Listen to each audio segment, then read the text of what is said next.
also Rise Racing suspension forks. So this is actually a suspension fork you can still buy. These things are absolutely massive, 12 inches of travel, or 1 foot, or 0.31 metres of travel. Yeah, I think when you're measuring your travel in feet, you might be a bit extreme, a bit like Josh Bender extreme if you need this much travel. Okay, so the specifications on this thing, you can still buy these.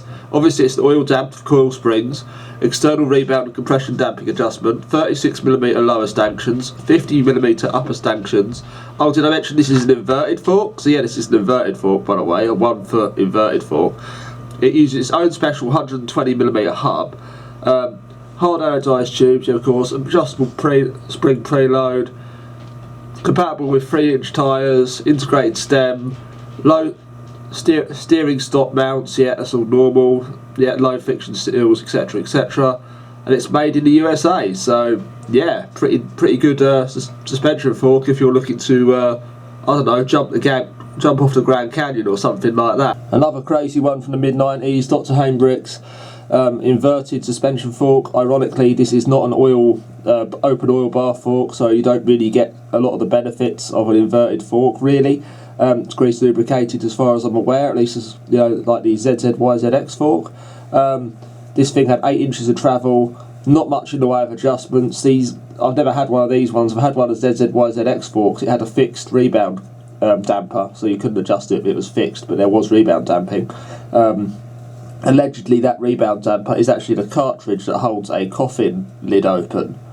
Yeah, well, in America they have open coffin funerals. We don't really do that in the UK, but yeah, in America that's a thing, and apparently that's the like the gas strut that holds the lid open, so to speak. So yeah, it's basically a gas strut that's the damper, which is not the best. These things look absolutely beefy. There's a lot of CNC machined aluminium components on here, probably made out of billet.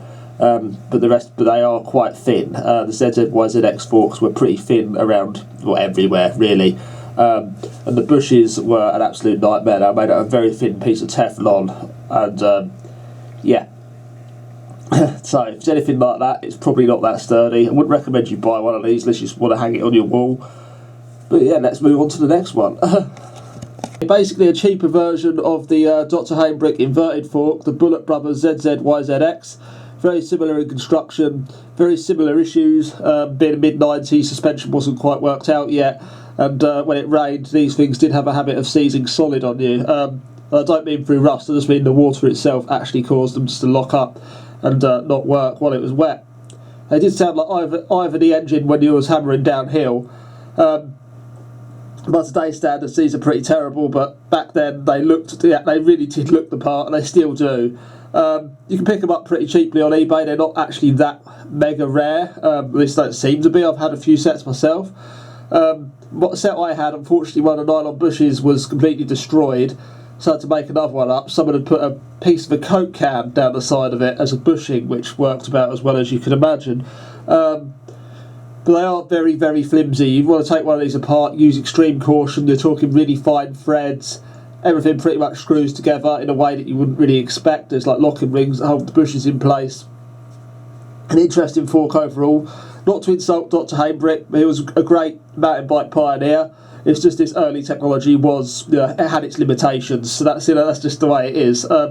Suspension didn't really come along, get sorted out till Mazzocchi came out with the Z1 in 1997. So anything before then is a little bit experimental in my opinion. And that's what we're looking at today, some crazy experimental suspension forks. So with that, let's get on to the next one. The Mr. Dirt. Now this is a bit of a weird one. Mr. Dirt fat forks from 1997, from what I can tell. They're an inverted fork and apparently have 196mm of travel. Now that predates the Mazzocchi Z1 bomber by quite a long time. Apparently the company was sold, or the rights to the suspension fork was sold to Mojo in 2004. So how true that is just on a ride monkey form, that's literally the only info I can really dig up on this thing. There's not much else. Service parts are not available for these, obviously. The company's long gone, it seems. It has a 17mm bolt through axle, not a 15 or a 20, but a 17mm bolt through axle. I know some companies are a 25mm axle. The Specialised Future Shock was a 25mm axle.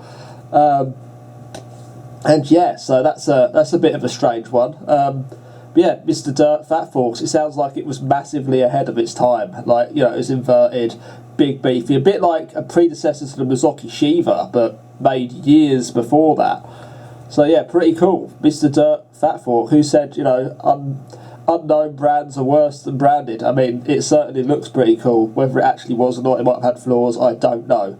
But it certainly seems like it was ahead of its time by a good 5 years or so. Right, let's move on to the next one. Mr. Dirt PBF suspension fork. Yes, it's an inverted suspension fork, and it's attached to a 1994 SE Racing Shocker 2, one of 9 made, so there's not many there. This is off the BMX Museum. Doesn't really talk about the fork on its own, but the whole thing as an entire bike is really impressive for the time. Obviously it's got that inverted suspension fork, but it's also got V-brakes, hydraulic Magura V-brakes on it, Fox Alps rear shock. Yeah, it's really is. It's the duck's guts. It's got, you know, some real nice parts on it. Obviously, it's, you know, it's a one of a kind bike, one of a kind downhill bike from 1994. So yeah, fantastic. The crankset, that looks like it's made out of billet. Not sure on that rear derailleur. It looks like an SDXRC sort of, but it's not, because the other part of it near the where the cage is completely different to that. I'm guessing XTR or a high-end Suntour or something along those lines, because obviously Suntour was still a thing in the 90s. Yeah, really interesting one. This is pretty cool. Yeah, SE bikes. Remember SE bikes? Today they're kind of just simply something wheelie kids ride around, and that's it. They're just very simple jump bike frames, just 29-inch jump bike frames. They're just designed as a wheelie bike, pretty basic. But back in the day, they were like the cutting edge of downhill innovation by the looks of it. Yeah, quality. It really is. It's literally priceless. Literally priceless. So that's on the BMX Museum. Be sure to check that out, because of course there's, you know, I'm not sponsored or anything, but there is some interesting stuff on here. So yeah, let's move on to the next one. Stratos, I think.